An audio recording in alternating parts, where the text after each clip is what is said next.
கர்த்தருடைய நல்ல நாமத்திற்கு மகிமை உண்டாவதாக.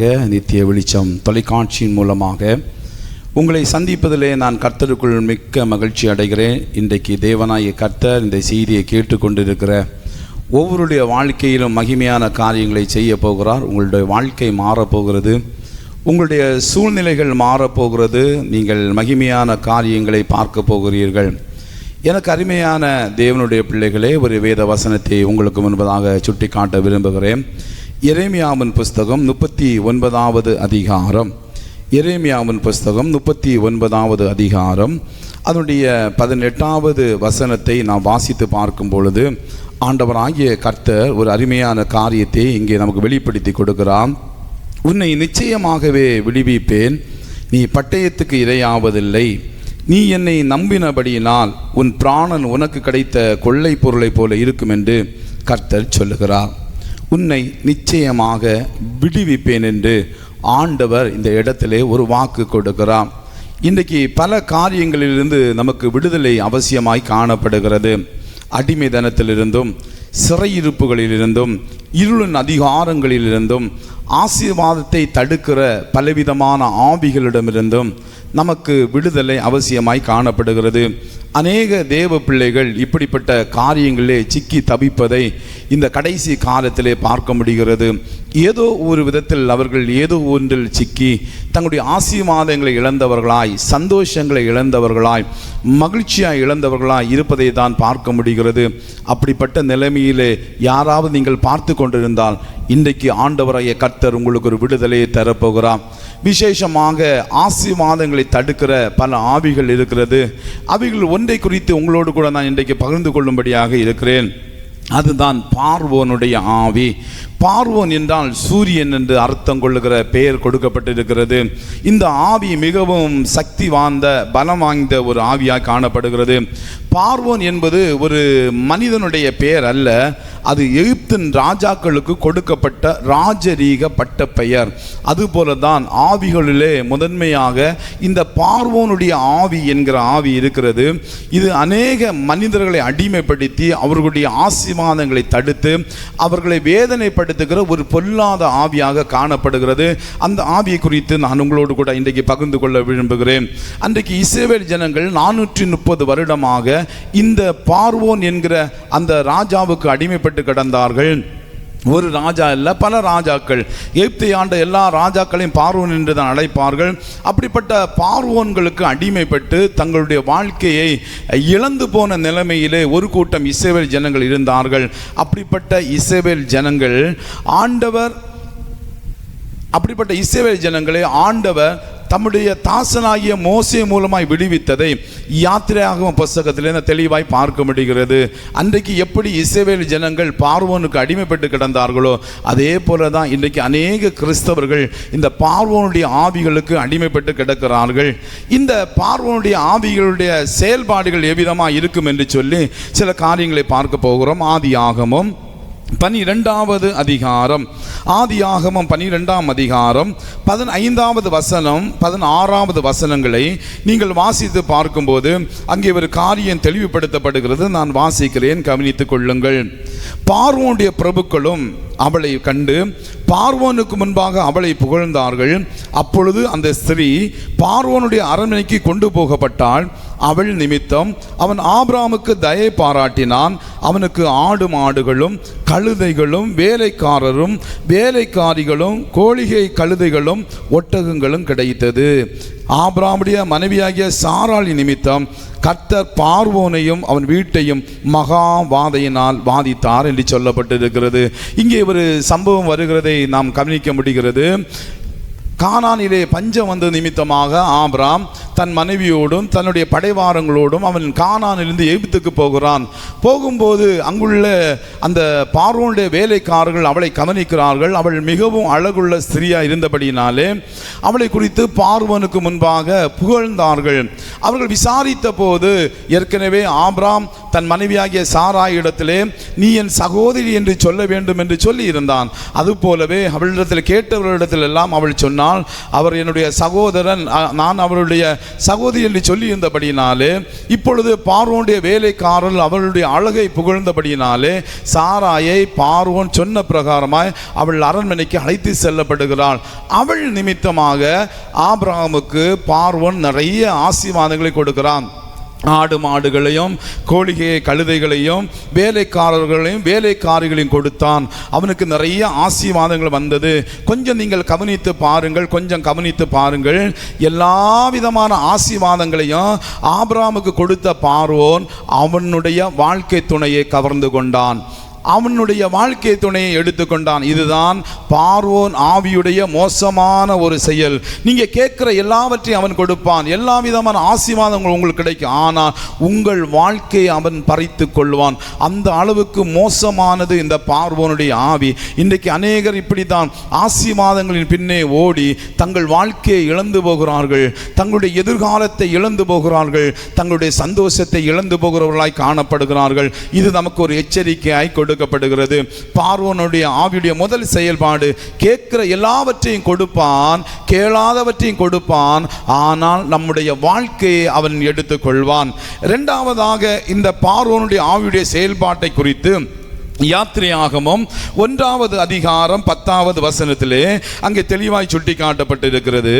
அவர்கள் பெருகாத படிக்கும் நமக்கு ஒரு யுத்தம் உண்டானால் அவர்களும் நம்முடைய பகைஞரோடு கூடி நமக்கு விரோதமாய் யுத்தம் பண்ணி தேசத்தை விட்டு புறப்பட்டு போகாத படிக்கும் நாம் அவர்களை குறித்து ஒரு உபாயம் பண்ண வேண்டும் என்றான். இஸ்ரவேல் ஜனங்கள் எகிப்தில் போய் சேர்ந்தார்கள், பல்லுகி பெருகினார்கள், அவர்களுடைய எண்ணிக்கை அதிகமாகி கொண்டே இருந்தது. பார்வோன் இதை கவனிக்கிறான், எகிப்தின் மக்கள் இதை கவனிக்கிறார்கள். இப்படி இவர்கள் பெருகினால் நம்முடைய வாழ்க்கை என்னவாகும்?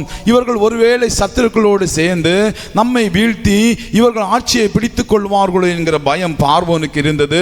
ஜனங்கள் நினைத்தார்கள், இவர்கள் பெருகுவதனாலே நம்முடைய ஆசீர்வாதங்கள் எல்லாம் பறி போய் விடுமோ என்கிற கவலை அவர்களுக்குள் இருந்தது. இப்பொழுது அவர்கள் தீர்மானம் பண்ணுகிறார்கள், இவர்களை பெருக விடாதபடி தடுக்க வேண்டும், அதற்கு ஒரு உபாயம் செய்ய வேண்டும். உபாயம் என்றால் தந்திரம், ஒரு உபாயம் செய்ய வேண்டும் என்று சொல்லி இவர்கள் திட்டம் பண்ணுகிறார்கள். எனக்கு அருமையான தேவ பிள்ளைகளே, தேவ பிள்ளைகள் பெருகாதபடிக்கு ஏதோ ஒரு விதத்திலே அவர்களை கெடுக்க பார்க்கிற கூட்டங்களை இன்றைக்கு நாம் தேசத்திலே பார்க்க முடிகிறது. இந்த பார்வோனுடைய ஆவியுடைய இரண்டாவது செயல்பாடு என்னன்னா, தந்திரத்தின் மூலமாக தேவ பிள்ளைகளை வீழ்த்துகிற செயல். இதை பார்த்து கொண்டிருக்கிற அநேகர், ஒருவேளை நீங்கள் மாந்திரிக காரியங்களால் பாதிக்கப்பட்டு இருக்கலாம், உங்கள் தொழில் முடக்கப்பட்ட நிலைமையில் இருக்கலாம், உங்கள் வியாபாரம் அழிக்கப்பட்ட நிலைமையில் இருக்கலாம், உங்களுடைய வளர்ச்சியை கண்டு பொறாமை பிடித்தவர்கள் உங்களுக்கு செய்த சதி நிமித்தமாக உங்களுடைய ஆசீர்வாதங்களை இழந்து போய் இந்த இடத்தில் காணப்பட்டு கொண்டிருக்கலாம். உங்களுக்காகத்தான் இந்த செய்தி கொடுக்கப்படுகிறது. நிச்சயமாகவே நீங்கள் விடுவிக்கப்படுவீர்கள். ஆம், பார்வோனுடைய ஆவி தந்திரத்தின் மூலமாக தேவ பிள்ளைகளை வீழ்த்துகிற ஒரு செயல்பாடாக இருக்கிறது. இங்க ரெண்டு விதமான காரியம் நடக்கிறது பாருங்க. அவர்கள் பெருகாதபடிக்கு நாம் ஒரு உபாயம் பண்ண வேண்டும் என்று சொல்லுகிறார்கள். இரண்டாவது காரியம் சொல்லப்பட்டிருக்கிறது, அவர்கள் புறப்பட்டு செல்லாதபடி அவர்களை குறித்து ஒரு உபாயம் செய்ய வேண்டும் என்று சொல்லப்பட்டிருக்கிறது. ஒன்று, புறப்படாதபடிக்கு ஒரு உபாயம். ரெண்டு, பெருகக்கூடாதபடிக்கு ஒரு உபாயம். நீங்கள் வளருவது சாத்தானுக்கு பிடிக்காது, நீங்கள் வளருவது ஒரு நாளும் சத்துருக்களுக்கு பிடிக்காது. உங்கள் வளர்ச்சியை கண்டு பொறாமைப்பட்டு உங்களை அழிப்பதற்கு சாத்தான் தன்னால் இயன்ற எல்லாவற்றையும் செய்வான். நீங்கள் ஒரு நிலைமையில் இன்னொரு நிலைமைக்கு வளர விடாதபடிக்கு, புறப்பட்டு செல்ல விடாதபடிக்கு, ஆசீர்வாதங்களை சுதந்திரிக்க விடாதபடிக்கு உங்களை தடுக்கிற ஒரு பொல்லாத ஆவியாக இந்த பார்வோனுடைய ஆவி காணப்படுகிறது. பெருக்கத்தை தடுக்கிற ஒரு பொல்லாத ஆவி இது. பிள்ளை பேற்றை தடுக்கும், அநேகரை கருத்தரிக்க விடாதபடிக்கு இந்த ஆவி தடுத்து கொண்டு இருக்கிறது. உங்களிலும் சிலர் அப்படிப்பட்டவர்களாக இருக்கலாம். என்னுடைய வாழ்க்கையில இன்னும் ஒரு ஆசீர்வாதம் இல்லையே, திருமணமாகி பல வருடங்கள் ஆகிறது, இன்னும் ஒரு குழந்தை பாக்கியம் இல்லையே என்று சொல்லி கவலையோடு கூட இருக்கிறீர்களா? ஒருவேளை இந்த ஆவி உங்களை தடுத்து கொண்டு இருக்கலாம், ஏதாவது சதி செய்து உங்கள் வாழ்க்கையை கெடுத்து கொண்டு இருக்கலாம். சோர்ந்து போகாதிருங்கள். உங்கள் வாழ்க்கையில தேவனாய் கர்த்தர் அற்புதங்களை செய்வார். சில பிள்ளைகள் பிறந்தாலும் அவர்கள் அறிவிலும் ஞானத்திலும் திறமையிலும் படிப்பிலும் மற்றும் திறமைகளை வளர்க்கிற கலைகளிலும் அவர்கள் பெருகாதபடிக்கு அவர்களை தடுக்கிற ஒரு ஆவியாக இந்த ஆவி காணப்படுகிறது. அந்த ஆவிக்கு நாம் எச்சரிக்கையாக இருக்க வேண்டும். அங்கே சொல்லப்பட்டிருக்க புறப்பட்டு போகாதபடிக்கும் நாம் ஒரு உபாயம் பண்ண வேண்டும் என்று சொல்லி இருக்கிற ஸ்தானத்தை விட்டு முன்னேற விடாமல் தடுக்கிற ஆவி, இருக்கிற பொறுப்பை விட்டு மேலே செல்ல விடாதபடி தடுக்கிற ஆவி, இருக்கிற நிலைமையிலிருந்து உயர்வை பெற்றுக்கொள்ள விடாதபடி தடுக்கிற ஒரு ஆவியாக காணப்படுகிறது. நாம் வளர விடாதபடிக்கு தடுக்கிற ஒரு ஆவியாய் காணப்படுகிறது. நம்முடைய தேசத்தை விட்டு இன்னொரு ஆசீர்வாதத்துக்கு செல்ல விடாதபடிக்கு தடுக்கிற ஒரு ஆவியாக காணப்படுகிறது. சிலர் வெளிநாடு போக வேண்டும் என்று பிரயாசப்படுவார்கள், சிலர் வேறு இடங்களுக்கு மாற்றலாகி செல்ல வேண்டும் என்று பிரயாசப்படுவார்கள். ஆனால் இந்த ஆவிகள் அவர்களை வளர விடாதபடிக்கு தடுத்து கொண்டே இருக்கும். எனக்கு அருமையான தேவனுடைய பிள்ளைகளே, கானானின் மேன்மையை இஸ்ரவேல் ஜனங்கள் அனுபவிக்க விடாதபடிக்கு அவர்களை இந்த ஆவி தடுத்து கொண்டே இருந்தது. அப்படிப்பட்ட உபாய தந்திரங்களை செய்கிற ஒரு ஆவியாய் காணப்படுகிறது. இவைகளை மேற்கொள்ளும்படியாக ஆண்டவராய் கர்த்தர் இன்றைக்கு உங்களை பார்த்து சொல்லுகிறார், நான் உங்களை விடுவிப்பேன் என்று சொல்லி. மூன்றாவதாக இந்த ஆவியுடைய செயல்பாடு என்ன என்றால், வாழ்க்கையை வெறுக்க செய்கிற ஒரு ஆவியாய் காணப்படுகிறது. கசப்பான அனுபவத்தை கொண்டு வருகிற ஒரு ஆவியாய் காணப்படுகிறது. நீங்கள் யாத்திரையாகமம் 1வது அதிகாரம் 13-14 ஆகிய வசனங்களை நீங்கள் வாசிக்கும் போது சொல்லப்பட்டிருக்கிறது. இஸ்ரவேல் புத்திரரை கொடுமையாய் வேலை வாங்கினார்கள், சாந்தும் செங்கலும் ஆகிய இவைகளை செய்யும் வேலையினாலும் வயலில் செய்யும் சகல வேலையினாலும் அவர்கள் ஜீவனை கசப்பாக்கினார்கள். அவர்களை கொண்டு செய்வித்த மற்ற எல்லா வேலையிலும் அவர்களை கொடுமையாய் நடத்தினார்கள். வேலை நிமித்தமாக அவர்கள் மிகவும் நொந்து போனார்கள். வேதவசனம் சொல்லுகிறது, அவர்கள் ஜீவனையும் கசப்பாக்கினார்கள். வேலையின் அழுத்தம், கொடுமை, இவைகளின் நிமித்தமாக அவர்கள் வாழ்க்கை வெறுத்து போகிற அளவுக்கு காணப்பட்டது. ஏன் இந்த உலகத்தை நான் வாழணும், இவ்வளவு பாடுகளையும் இவ்வளவு வேதனைகளையும் இவ்வளவு துன்பத்தை அனுபவித்து நான் ஏன் இனி இந்த உலகத்தில் வாழணும், செத்து போனால் இதை விட நலமாய் இருக்குமே என்று சொல்லி சில நீங்கள் யோசித்துக் கொண்டிருக்கிறீங்க தெரியுமா? காரணம், இந்த பார்வோனுடைய ஆவி உங்களை வேதனைப்படுத்தி கொண்டிருக்கிறது, உங்களை சஞ்சலப்படுத்தி கொண்டிருக்கிறது, உங்களை கொடுமைப்படுத்தி கொண்டிருக்கிறது. என் ஆண்டவராய் கர்த்தர் இவைகளிலிருந்து உங்களுக்கு ஒரு விடுதலை தர ஆயத்தமுள்ள தேவனாய் காணப்படுகிறார். வாழ்க்கையை வெறுக்க பண்ணுகிற ஆவி, ஜீவனை கசப்பாக்குற ஆவி, கொடுமைகளை கூட்டி நம்மை வேதனைப்படுத்துகிற ஒரு ஆவியாய் காணப்படுகிறது. இது இந்த பார்வோனுடைய ஆவியுடைய செயல்பாடாக இருக்கிறது. நான்காவது நீங்க பார்த்தீங்கன்னு சொன்னா சிசு கொலை. யாத்திரையாகமம் 1வது அதிகாரம் 16வது வசனத்தை சொல்லுகிறது, நீங்கள் எபிரேய ஸ்திரீகளுக்கு மருத்துவம் செய்யும் போது அவர்கள் மனையின் மேல் உட்கார்ந்து கையில் பார்த்து, ஆண் பிள்ளையானால் கொன்று போடுங்கள், பெண் பிள்ளையானால் உயிரோடு இருக்கட்டும் என்றான். பார்த்தீர்களா? மருத்துவச்சிகளிடத்திலே பார்வோன் சொல்லுகிறான், நீங்கள் பிரசவம் பார்க்கும்போது ஆண் பிள்ளையாய் இருந்தால் கொன்று போடுங்கள். யார் தெரியுமா? அந்த எபிரேய மருத்துவச்சிகளுக்கு சொந்த ஜனங்களை கொண்டு அவர்களுடைய உறவினுடைய பிள்ளைகளையும் அழித்து போடும்படியாய் சாத்தான் திட்டம் போடுகிறான், பார்வோன் திட்டம் போடுகிறான். சில நேரங்களில் நம்மை சார்ந்தவர்களை கொண்டு நம்முடைய வாழ்க்கையை அழிப்பதற்கு அவன் திட்டம் போடுவான். பிறக்கும் போதே பிள்ளைகளை கொன்று போட்டு விடுங்கள், அவர்கள் இந்த பூமியில் உயிரோடு இருக்கக்கூடாது என்கிற ஒரு செயல்பாடு. எவ்வளவு மோசமான செயல்பாடு பார்த்தீங்களா? எபிரேய ஸ்திரீகளை கொண்டு எபிரேய பிள்ளைகளை அழிப்பதற்கு அவன் திட்டம் போடுகிறான். இரண்டாவது அங்கே சொல்லப்பட்டிருக்கிறது, பிறந்த பிள்ளைகளை ஒருவேளை அவர்கள் பிறந்தால் அவர்களை நதியிலே போட வேண்டும். யாத்திரையாகமம் 1ஆம் அதிகாரம் 22ஆம் வசனம், அப்பொழுது பார்வோன் பிறக்கும் ஆண் பிள்ளைகளை எல்லாம் நதியிலே போட்டு விடவும் பெண் பிள்ளைகளை எல்லாம் உயிரோடு வைக்கவும் தன் ஜனங்கள் எல்லாருக்கும் கட்டளையிட்டான். ஒருவேளை தப்பி குழந்தை பிறந்தா நதியிலே தூக்கி போட வேண்டும். பிறக்கும் போதே அழிப்பதற்கு ஒரு திட்டம். ஒருவேளை தவறி பிறந்தால் அதை நதியிலே போட்டு உயிரோடு நதியிலே போட்டு அழிக்க வேண்டும் என்கிற திட்டம். எவ்வளவு மோசமான ஒரு செயல்பாடு பார்த்தீங்களா? எவ்வளவு வேதனைக்குரிய செயல்பாடாம் இந்த ஆவி. மிகவும் மோசமான ஆவி, தேவ பிள்ளைகளை நசுக்குகிற ஒரு ஆவி, தேவ பிள்ளைகளை கடுமையாக பாதிக்கிற ஒரு ஆவியாய் காணப்படுகிறது. இந்த ஆவியிடமிருந்து தேவனாய் கர்த்தர் நமக்கு விடுதலை கொடுக்க வல்லமை உள்ளவராய் காண பண்ணப்படுகிறார். தேவனாகிய கர்த்தர் அந்த ஜனத்தை சந்தித்தார். எனக்கு அருமையான தேவனுடைய பிள்ளைகள், ஆம், மோசே என்கிற தேவ மனிதனை அவர்களுக்கு ஒரு இரட்சகனாக கொடுத்தார். மோசே அந்த பார்வோனுடைய அந்த கண்ணுக்கு தப்பி அவன் அரண்மனையிலே வளரும்படியாய் ஒரு நல்ல ஒரு பாக்கியத்தை கர்த்தர் மோசேக்கு கொடுத்தார். மோசே வளருகிறான்.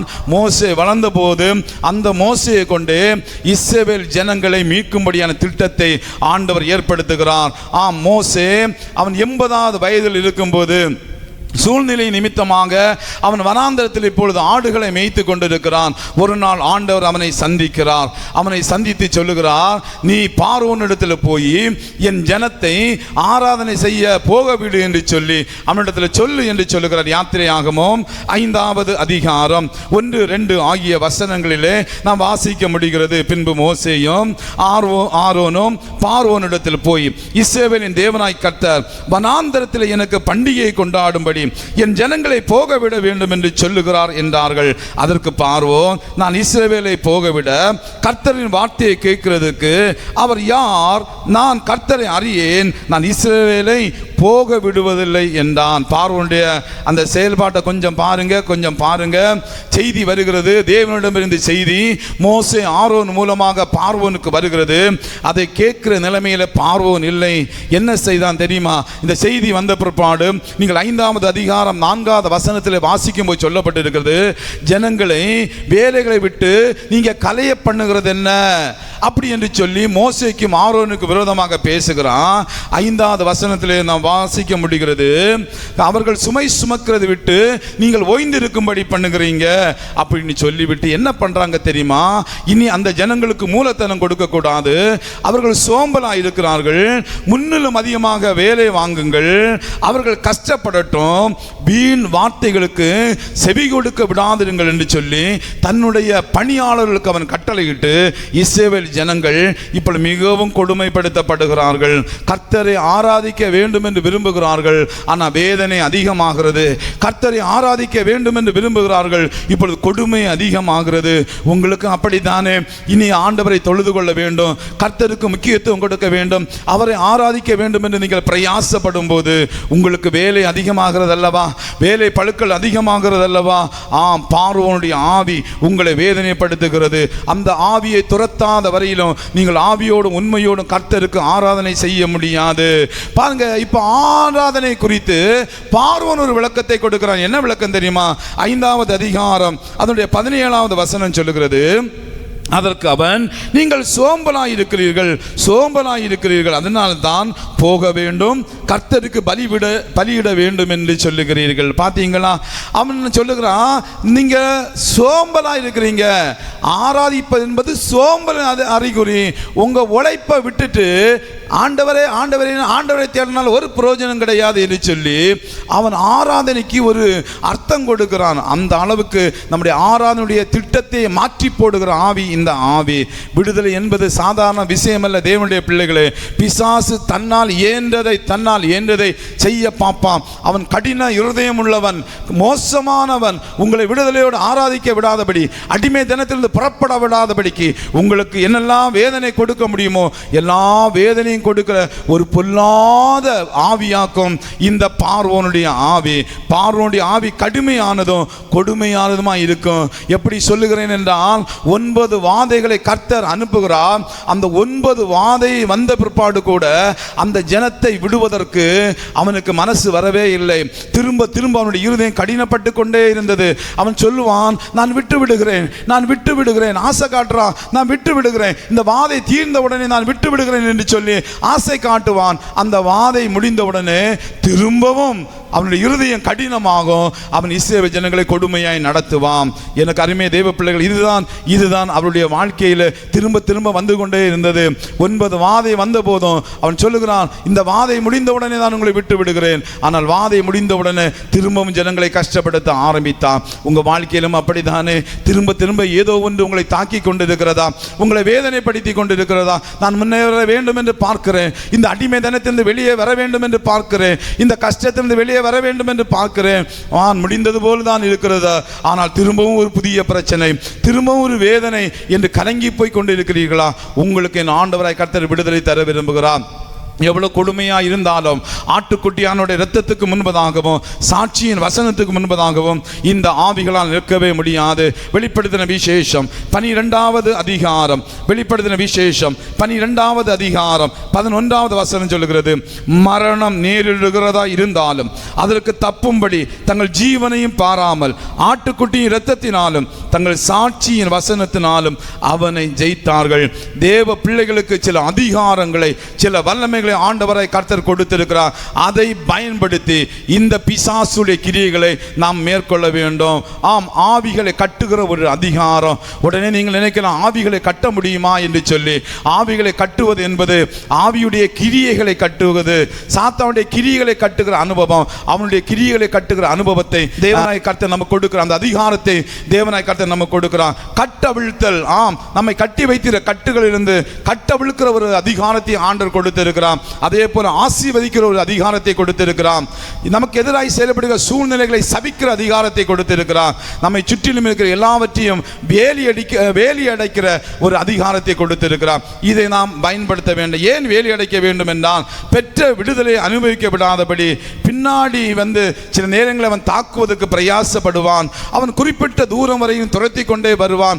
இஸ்ரவேல் ஜனங்கள் எகிப்தின் அடிமைத்தனத்தில் புறப்பட்டாலும் அவர்கள் செங்கடல் வருகிற வரையிலும் அவர்களுக்கு ஆபத்து காத்திருந்தது.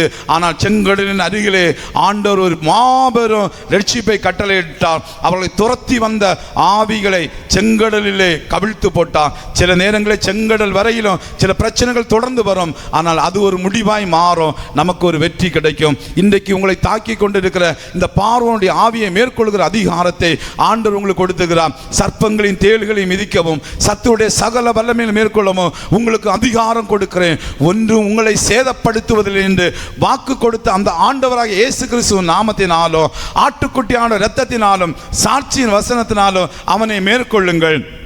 என்னை கட்டியிருக்கிற, என் குடும்பத்தை கட்டியிருக்கிற, என் வாழ்க்கை துணையை கட்டியிருக்கிற, என் பிள்ளைகளை கட்டியிருக்கிற, என் தொழிலை கட்டியிருக்கிற, என்னுடைய வியாபாரத்தை கட்டியிருக்கிற, என் குடும்ப வாழ்வை கட்டியிருக்கிற எல்லா பார்வோனுடைய ஆவிகளையும் இயேசு நாமத்தில் கட்டவிழ்த்து துரத்துகிறேன் என்று சொல்லி அதிகாரத்தோடு கூட நீங்கள் செயல்படும் போது உங்கள் வாழ்க்கையில் அற்புதங்கள் நடக்கும், உங்கள் குடும்பத்தில் அற்புதங்கள் நடக்கும், உங்கள் தொழிலில் அற்புதங்கள் நடக்கும், உங்களுடைய வாழ்க்கை மேன்மை அடைகிறதாய் மாறும். ஆம், ஆண்டவர் சொல்கிறார், நிச்சயமாகவே உன்னை நான் விடுவிப்பேன்.